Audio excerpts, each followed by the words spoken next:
Hello friends, মই ধনদীপ ডেকা আপোনালোকক মোৰ চেনেলত পুনৰবাৰ স্বাগতম জনাইছো। আসাম ডাইৰেক্ট ৰিক্ৰুটমেণ্ট 2022 যেহেতু আমাৰ এক্সাম অতি সোনকালে আহি আছে, সো এটো কাৰণে আমি এতিয়াৰ পৰা আমি আগৰ পৰা পঢ়ি আছো। তাৰ লগতে মই বহুতখিনি এমসিকিউজ আপোনালোকক দিছো মোৰ চেনেলত। অলৰেডি বহুত এমসিকিউজ দিলো, আসাম হিষ্ট্ৰীৰ এমসিকিউজ দিছো, ইণ্ডিয়ান হিষ্ট্ৰীৰ দিলো, আসাম জিওগ্ৰাফিৰ দিলো। লগতে আজিৰ পৰা আমি ইণ্ডিয়ান জিওগ্ৰাফিৰ ভিডিওস দিয়া স্টাৰ্ট কৰিম। ইণ্ডিয়ান জিওগ্ৰাফিৰ আজিৰ ভিডিওটো ফাৰ্স্ট ভিডিও হ'ব আৰু যিসকলে মোৰ ভিডিওছবোৰ চোৱা নাই আপোনালোকে চাই ল'ব। আপোনালোকৰ কাৰণে এটা প্লেলিষ্ট বনাই দিছো আসাম ডাইৰেক্ট ৰিক্ৰুটমেণ্ট বুলি। সেই প্লেলিষ্টটোত গৈ আপোনালোকে ভালকে চাই ল'ব গোটেইবোৰ ভিডিওছ। কুৱেশ্যন নম্বৰ 1ত আজি আমাৰ আছে which of the following hill connect eastern and western ghat? ইয়াৰ কাৰেক্ট এনসাৰটো কি হ'ব সুধিছে। সাতপুৰা, ভিন্দিয়া, আৰাভালি, নীলগিৰি। ইয়াৰ কাৰেক্ট এনসাৰটো হ'ব নীলগিৰি হিলছ। আপোনালোকে নিশ্চয় জানে ৱেষ্টাৰ্ণ ঘাট আৰু ইষ্টাৰ্ণ ঘাট কি হয়। এইবিলাক যদি আপোনালোকক বুজাব লাগে তেতিয়াহ'লে ভিডিওটো বহুতখিনি দীঘলীয়া হৈ যাব। যদি নাজানে আপোনালোকে মোক কমেণ্ট ছেকশ্যনত জনাব, মই আপোনালোকক বুজাই দিম। Question number 2, India has the largest deposit of. ইয়াৰ কাৰেক্ট এনসাৰটো কি হ'ব মিকা। ইণ্ডিয়াত সকলোতকৈ বেছি মিকা পোৱা যায়। লাৰ্জেষ্ট ডিপজিট আছে ইণ্ডিয়াৰ। সো ইয়াৰ কাৰেক্ট এনসাৰটো option C. Question number 3, which of the following lake in Rajasthan is saline. ইয়াতে যিকেইটা লেক দিয়া আছে আনাসাগৰ, পিছোলা, চাম্ভাৰ, জেইসামান্থ, এই গোটেইখিনি লেক ৰাজস্থানতে আছে, কিন্তু ইয়াৰ সকলোতকৈ বেছি চেলাইন লেক কোনটো হয় সেইটো সুধিছে। নিমখীয়া লেক কিন্তু সেইটো সুধিছে।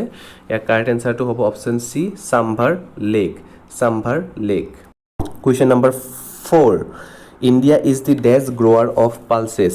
ইণ্ডিয়া ইয়াৰ অপশ্যনত দিয়া আছে largest, smallest, appropriate for national need. ইয়াৰ কাৰেক্ট এনসাৰটো হ'ব option A, largest. India is the largest grower or cultivator of pulses. Question number 5, the southernmost point of peninsular India had that is Kanyakumari is. ইয়াতে সুধিছে, যিহেতু আমি জানো আমাৰ northern most পইণ্টটো হ'ল শ্ৰীনগৰ আৰু চাউদাৰ্ণ মোষ্ট পইণ্টটো হ'ল কন্যাকুমাৰী। আৰু সেই কন্যাকুমাৰীটো কোনখিনি এৰিয়াত চিটুৱেটেড হৈ আছে এইটো সুধিছে। ইয়াৰ অপশ্যনত দিয়া আছে north of tropic of Cancer, south of equator, south of Capricorn আৰু নৰ্থ অফ ইকুৱেটৰ। এই কুৱেশ্যনটো জানিবৰ কাৰণে আপোনালোকে মেপ চাব লাগিব। আপোনালোকে ভালকৈ মেপছবোৰ চাব, ইণ্ডিয়াৰ মেপখিনি ভালকৈ চাব। যিহেতু আমি জানো যে 0 ডিগ্ৰী যিটো হয় সেইটো ইকুৱেটৰ বুলি কয়। তাৰ ওপৰত যিটো থাকে 23.5 ডিগ্ৰীত সেইটোক কোৱা হয় ট্ৰপিক অফ কেঞ্চাৰ। 0 ডিগ্ৰীৰ চাউদাৰ্ণ ছাইডত যিটো আছে সেইটোক কোৱা হয় ট্ৰপিক অফ কেপ্ৰিকৰ্ণ। আৰু আমাৰ ইণ্ডিয়া কোনখিনি জেগাত আছে? ইণ্ডিয়া আছে এইখিনি এৰিয়াত। তো কোনখিনি জেগা, ইয়াৰে এনসাৰটো কি হ'ব আপোনালোকে জনাওক। ইয়াৰে এনসাৰটো হ'ব option D, north of equator. যিহেতু ইণ্ডিয়াৰ কন্যাকুমাৰী এইখিনি জেগাত আছে, সো কন্যাকুমাৰী যদি এইখিনি জেগাত আছে ইয়াৰ অপশ্যনৰ মতে কোনটো হ'ব north of equator. Option D is the correct answer. Question number 6, which of the following R true regarding zoom cultivation in India.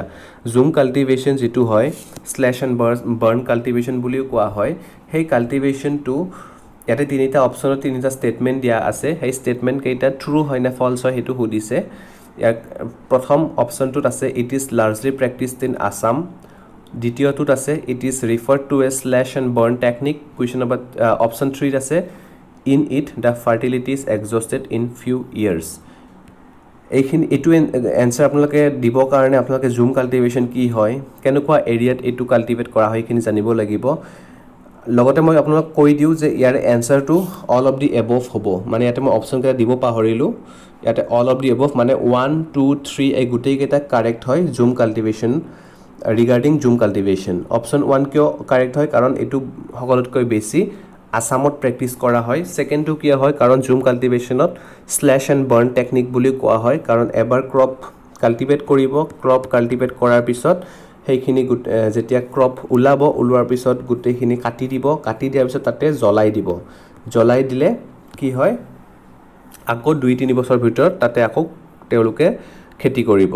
Third number পইণ্টটো কিয় কাৰেক্ট হয়? কাৰণ যিমান আমি জ্বলাম এনেকৈ স্লেছ এণ্ড বাৰ্ণ, কাটিম জ্বলাম তেনেকৈ কৰি থাকিলে আমাৰ ছইলৰ যিটো ফাৰ্টিলিটি হয় সেইটো কমি যাব। কমি গ'লে কি হ'ব? আমাৰ ক্ৰপছবিলাক ভালকৈ গ্ৰ' নহ'ব। চ' এইটো কাৰণে জুম কাল্টিভেশ্যনৰ কাৰণে গোটেইকেইটা অপশ্যন কাৰেক্ট হয়।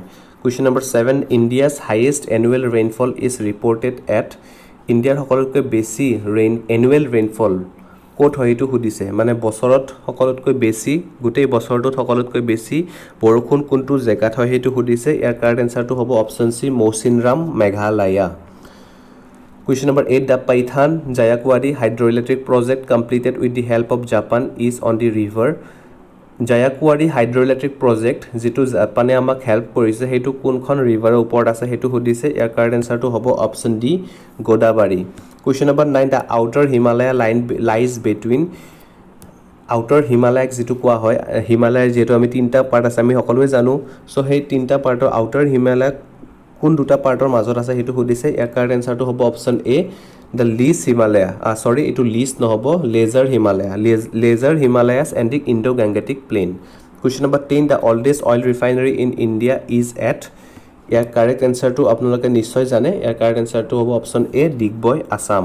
Question number 11 Coral reef in India can be found in ইণ্ডিয়াত coral reef ক'ত পোৱা যায় আৰু হেতু জানাৰ আগত আপোনালোকে জানিব লাগিব coral reef হয় কি সো এনেকুৱা ধৰণৰ কুৱেশ্যনছ বিলাক জানিব সলভ কৰিব কাৰণে আপোনালোকে তাৰ ডেফিনিশনটো জানিব লাগিব coral reef মানে হল এটো ভিডিওত যদি মই coral reefৰ বিষয়ে মই বুজাব যাও ভিডিওটো বহুতখিনি দীঘলীয়া হৈ যাব মই এপিএসসিৰ কাৰণে পাৰ্টিকুলাৰ টপিক লৈ কিছুমান ভিডিওস মই বনাম অলৰেডি এটা ভিডিও বনাইছো ইন্ডিয়ান প্ৰিএম্বলৰ কাৰণে ইন্ডিয়ান প্ৰিএম্বলটো কি হয় সেইখিনি গোটেইখিনি বুজাই দিছো তেনেকৈ এটা পাৰ্টিকুলাৰ টপিক মই পিক কৰি মোৰ চেনেলত আপোনালোকক বুজাই যাম ঠিক তেনেধৰে coral reefটো কি হয় হেতু মই বুজাম coral reef কোট হয় কেনেকৈ হয় কি কালাৰ হয় কিয় এটো হয় কেনেকৈ ড্যামেজ হয় coral bleaching কি এই গোটেইখিনি মই সেই ভিডিওটোত আপোনালোকক বুজাই দিম যিসকলে coral reef জানে তেওঁলোকে এই কুৱেশ্যনটোৰ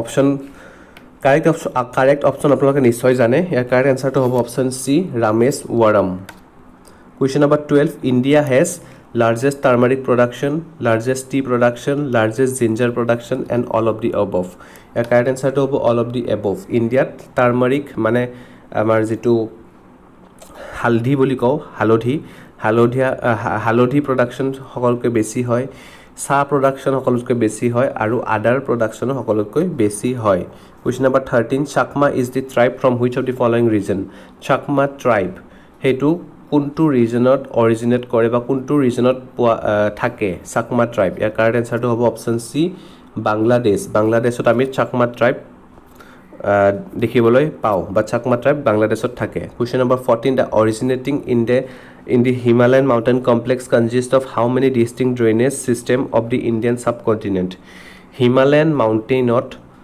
কেইটা drainage system আছে Indian subcontinentত ইয়াৰ কাৰেক্ট এনসাৰটো হ'ব option B 3 Question number 15 Which of the following area or region is most prone to earthquake India যেহেতু আমি জানো যে earthquake বহুত হয় আমাৰ ইণ্ডিয়াত সো সকলোতকৈ বেছি কোনখিনি জায়গাত ৰিস্ক আছে বা কোনখিনি জায়গাত সকলোতকৈ বেছি earthquake হয় হেতু সুধিছে ইয়াৰ কাৰেক্ট এনসাৰটো হ'ব option A Ganga Brahmaputra valley Question number 16 The natural region which hold the Indian subcontinent is এই কারেক্ট এনসারটো হ'ব অপচন সি মনসুনৰ কাৰণে আমাৰ যিবিলাক নেচাৰেল ভেজিটেশন নেচাৰেল ৰিজন বিলাক আমি ভালকে মানে যেহেতু আমি সকলোৱে জানো যে বাহিৰৰ মানুহবিলাক আমাৰ ইণ্ডিয়াত কিয় আহে কাৰণ ইণ্ডিয়াখন ম্যাক্সিমাম গ্ৰীনেৰী ভৰি পৰা মানে হেউজিয়া গোটেইখিনি হেউজিয়া আৰু সেই হেউজিয়া কিহৰ কাৰণে হৈছে এই মনসুন ক্লাইমেট বা মনসুন টুৰ কাৰণে হৈছিল হেতু কাৰণে কাৰেক্ট এনসাৰটো হ'ব মনসুন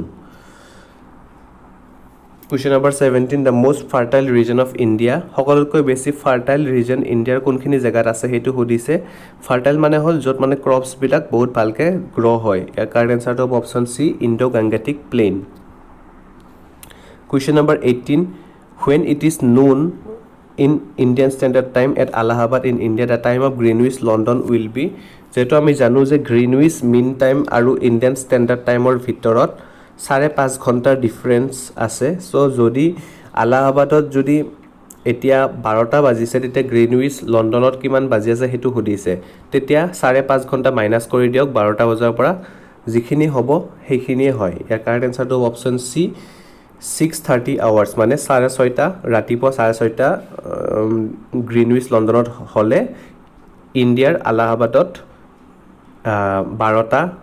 12 PM হয় সো এইটো আপোনালোকে এইবিলাক জানিবৰ কাৰণে আপোনালোকে গ্ৰীনউইচ মিন টাইম কি হয় ইণ্ডিয়ান ষ্টেণ্ডাৰ্ড টাইম কি হয় এইখিনি জানিব লাগিব question number 19 the oldest rock in India R reported from কোনটো ৰিজনত সবতকৈ বেছি সকলোতকৈ বেছি অল্ডেষ্ট ৰক পোৱা যায় ইয়াৰ কাৰেক্ট এনসাৰটো হ'ব অপশ্যন এ ধাৰৱাৰ ৰিজন কৰ্ণাটকাৰ যিটো ধাৰৱাৰ ৰিজন আছে তাতে সকলোতকৈ বেছি অল্ডেষ্ট ৰক পোৱা যায় question number 20 the most ideal region for the cultivation of cotton in India is ইণ্ডিয়াৰ সকলোতকৈ বেছি কটন প্ৰডিউচ কৰিব পৰা ভাল জেগা কোনখিনি হয় হেতু সুধিছে ইয়াৰ কাৰেক্ট এনসাৰটো হ'ব অপশ্যন সি ডেকেন প্লেটিউত কটন কাল্টিভেশ্যন বহুত ভালকে হয় সো আজিৰ কাৰণে ইমানে আছিলে ইণ্ডিয়ান জিঅ'গ্ৰাফিৰ আজিৰ ভিডিঅ'টো পাৰ্ট 1 আছিলে নেক্সট পাৰ্টটো অহাকালি আপোনালোকক দি দিম সো যদি ভিডিঅ'টো চাই ভাল পালে লাইক কৰিব শ্বেয়াৰ কৰিব আৰু ছাবস্ক্ৰাইব কৰিবলৈ নাপাহৰিব will be meeting in the next session very soon thank U